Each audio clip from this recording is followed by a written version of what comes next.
everyone hear me? Yes. Great. All right, good morning, everyone.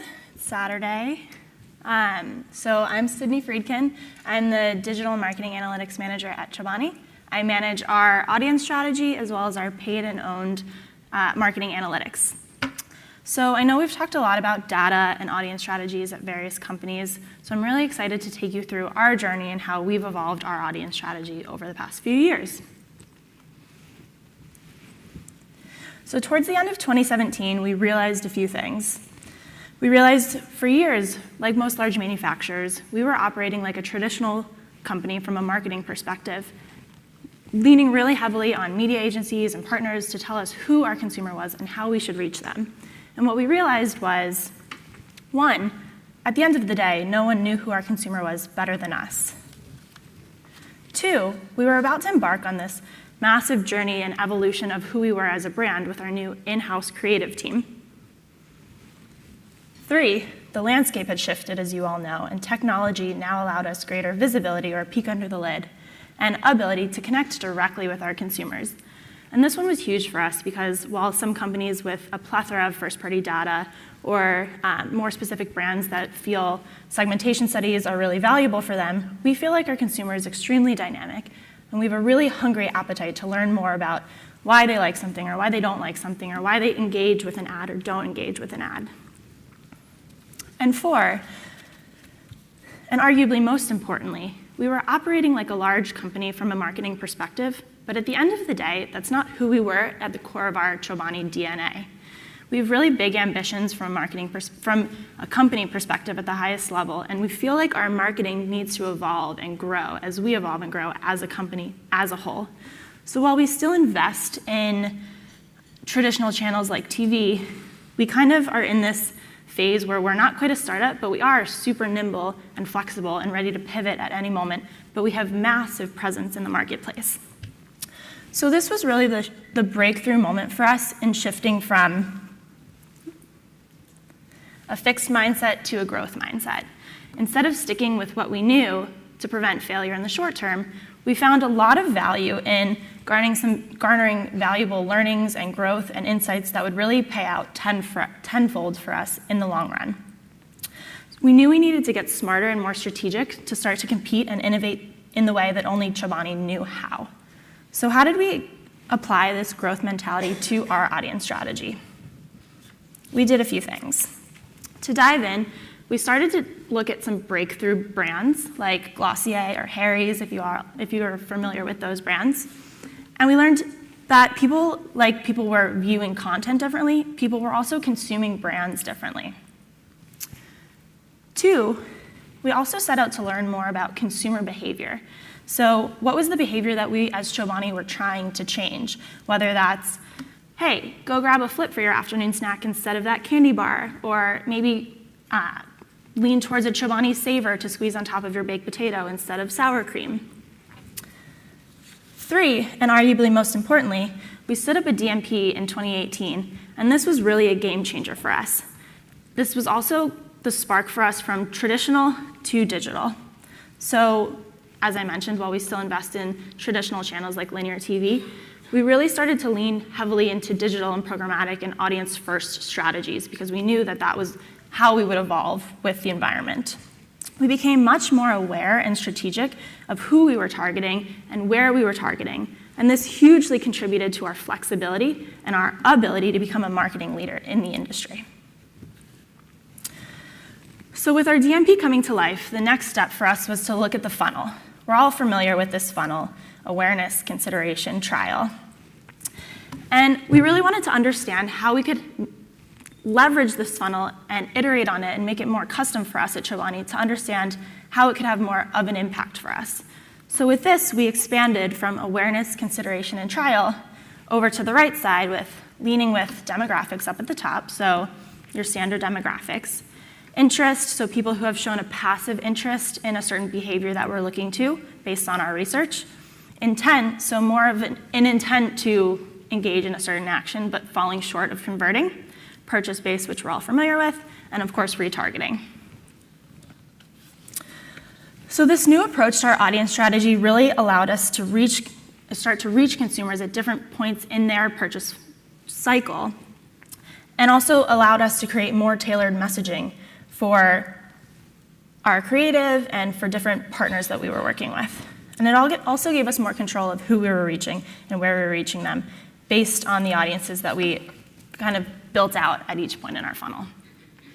And as we started to take a look at this funnel, we also realized that a big portion of our money was going towards non-working fees. So we became much more aware of the percent that was going to our actual media that was being shown to consumers, as well as what was being leveraged in data fees, ad serving fees, all of those other fees. So we really set out to keep these non-working fees at bay as we started to build out our audiences. We wanted to understand when to make appropriate trade-offs, so when to lean into one data source versus another, or maybe an intent or an interest-based audience versus a purchase-based audience because it had a lower CPM, or any of those types of trade-offs. And it also opened our eyes, as we were starting to dig into this, of how much data is out there. So we really wanted to understand the data landscape. So with this, we took it upon ourselves, as well as our media agency, to do somewhat of a data audit to understand different purchase-based data, location-based data, any other types of data that we thought would really add value to our audiences and our strategy.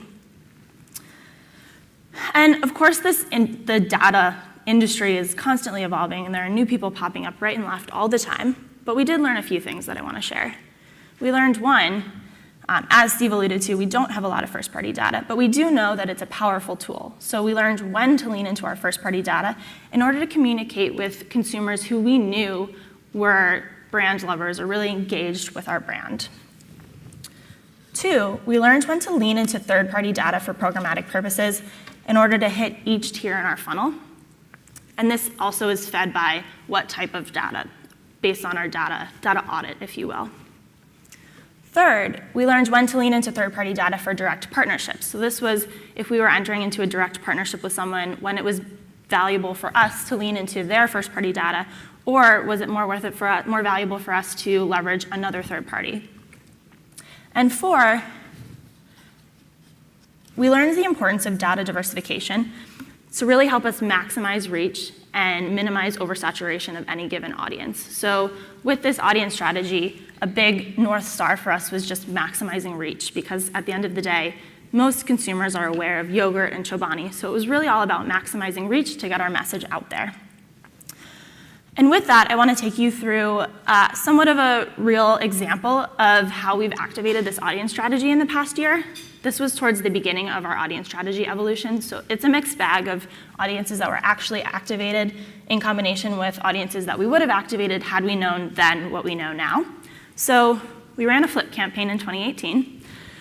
At the top of the funnel, we had our demographic audience, which is just our standard yogurt consumer of age 18 to 54. Interest is one of those audiences that we didn't activate towards, but had we known then what we know now, we would have targeted consumers who showed a passive interest in these behaviors that we did start to research, which I'll get to in our purchase-based audiences. And same with intent, so people who had shown intent to purchase of these specific behaviors, but didn't actually convert. In our purchase-based segment, we did a lot of research in terms of understanding the behaviors that I mentioned or alluded to in the beginning. So we came up with these buckets of consumers: sugar snackers, functional snackers, and variety snackers.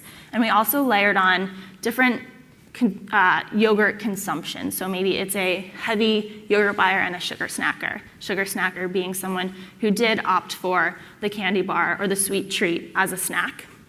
Functional snackers are those people who are early risers, on the go. Maybe they grab a granola bar, a bowl of oatmeal.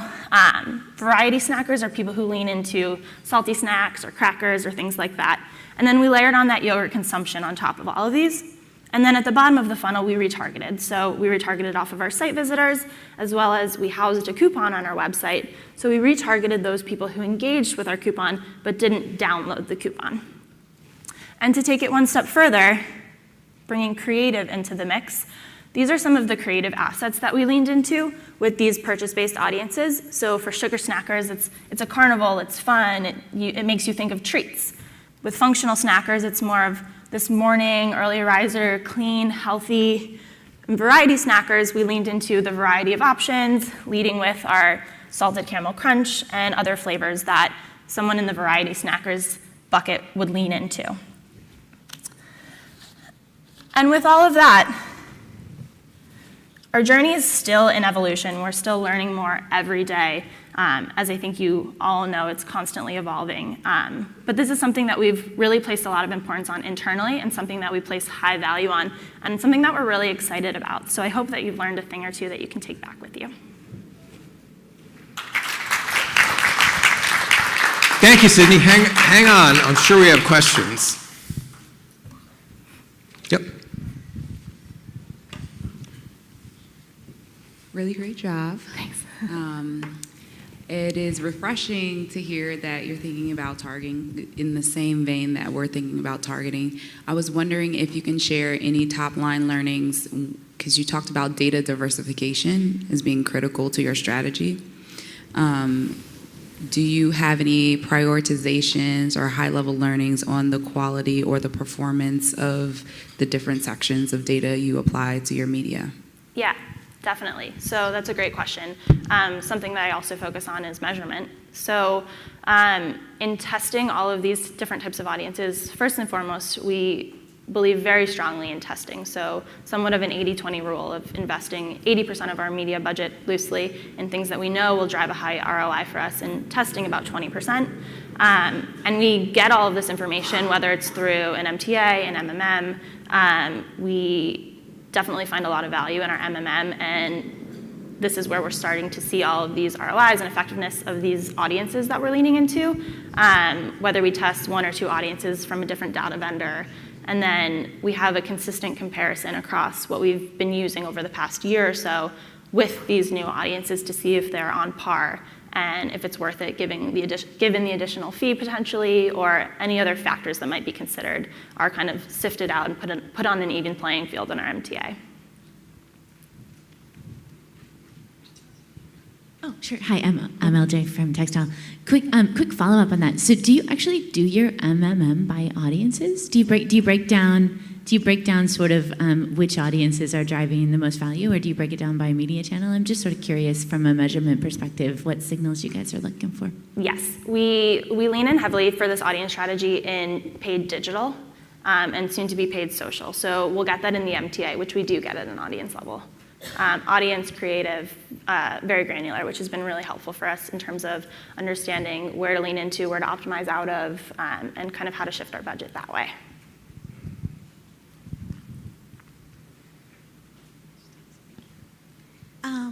Good job. Thank you. I think it's great that you guys are doing different creative for the different audiences. Just curious if you think DCO is the next step. Like, have you guys already tested dynamic creative? And if you haven't, is that something that you're looking into?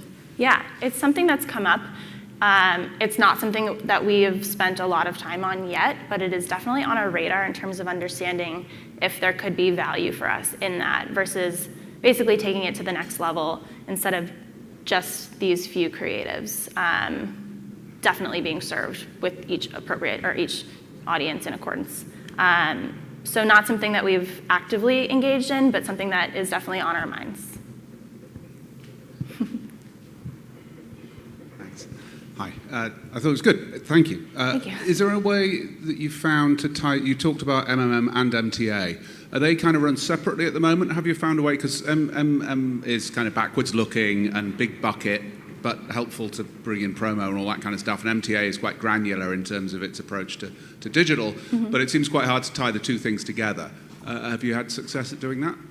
Yes, so they are run separately, but we run them through the same company. So we have our teams talking in terms of understanding how they can play off of each other and how, of course, the MMM, as you mentioned, measures a variety or a wider breadth of tactics, and the MTA kind of just dives into a few.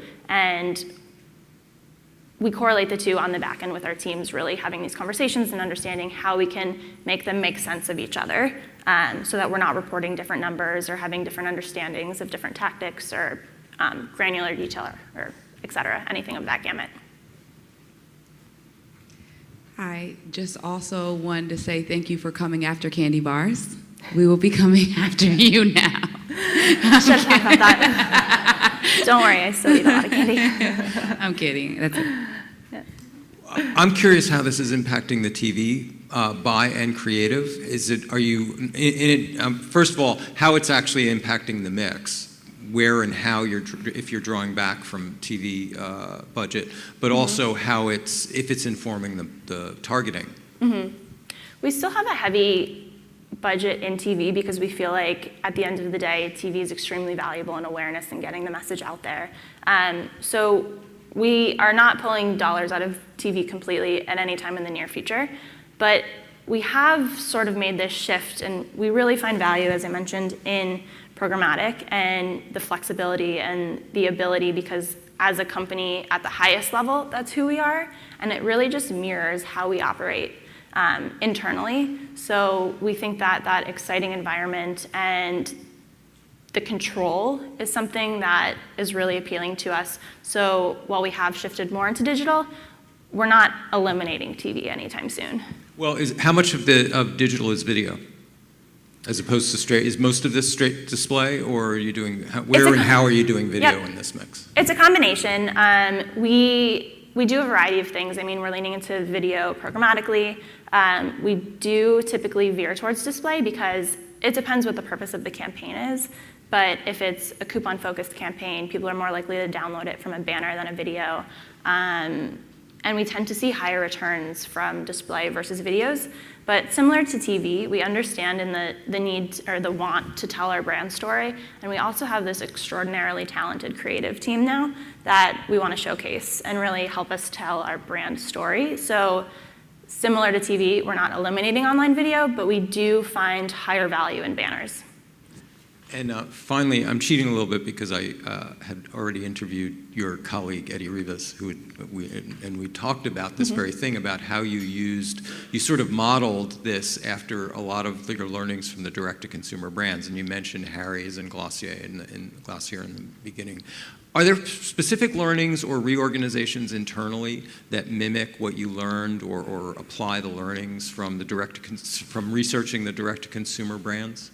Yeah, I mean, we talked a little bit about this in our roundtable, maybe yesterday, maybe Thursday, but we have kind of restructured our organization to operate in a manner that we can all drive demand of Chobani and of yogurt. And so our marketing strategy team is in the same area as the whole creative team, and our team consists of the strategy, the media investment, the owned marketing, the measurement, the audience strategy. We work really closely with our shopper team. We collaborate across the organization a ton, and I think that has really fed our ability to build things like this and to really communicate it and champion it throughout the organization, and kind of make the biggest splash that we could. But you're also at a scale, unlike, say, Ashley, this would be a tougher thing for you to do, to break down the silos to this degree, because you're working with a smaller team, I think, than Ashley has to work with. Yep. But it's possible at your scale. Yeah. I mean, I kind of call us a teenager because we're small and nimble and flexible like a startup, but at the same time, we have massive presence across the US and a few other places. And I do think that doing this at a Hershey's or another company of that caliber would present a different challenge. But I do think that there's value at the end of the tunnel because it's proven to for us. Yeah. And Sydney's going to lead one of our last roundtables shortly, in about half an hour. Sydney, thank you